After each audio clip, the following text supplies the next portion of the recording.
Welcome back to the kitchen. I am Busy Dad, and today we are not actually making anything per se. Instead, I wanted to talk about this cool fruit that I found at the local grocer.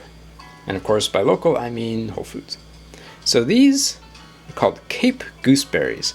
Let me grab the container real quick.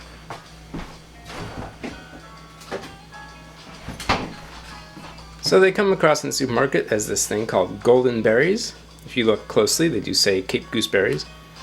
What are these? They look like cherry tomatoes, don't they? But they aren't. See, these are cherry tomatoes from the garden. And, you know, they've got this green thing on here. But they look very similar, right? It's because they are. So I don't know if you guys can see. This is a picture of what these look like. And you can see they actually look like a tomatillo. They come in this husk and the fruit is on the inside. So that's pretty cool. I actually first got introduced to these by an employee at Whole Foods. I was kind of poking around and the lady said, "Hey, do you want to try them?" And she washed a whole container and let me try one. I think maybe she took the rest to share with her coworkers. And so I was kind of intrigued. I brought it home. My kid loved it. So let's see what this tastes like, okay? I'm gonna slice it in half so we can see what's inside.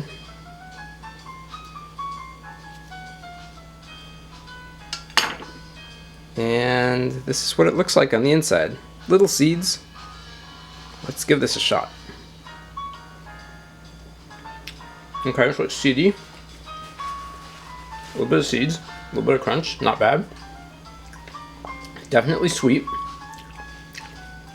Tastes a little bit like an apple, which is weird, because this is an apple and this is totally not related to this fruit. This really is a nightshade. It's related to a tomatillo or a tomato. It doesn't taste anything like cherry tomato. It's not tart. It's just sweet, and it's got kind of a very interesting taste that I don't know what you would compare it to, except it tastes a little bit like an apple with a little bit of more texture from the seeds. So that's it for right now. I just wanted to share this. If you found this informative or interesting, let me know. If you found it completely boring and you want me to make something next time, tell me that too, but don't worry, I probably will. Give me a thumbs up before you leave. Subscribe if you want to. Hopefully you do. Help me grow the channel. And then join me next time when Busy Dad is cooking.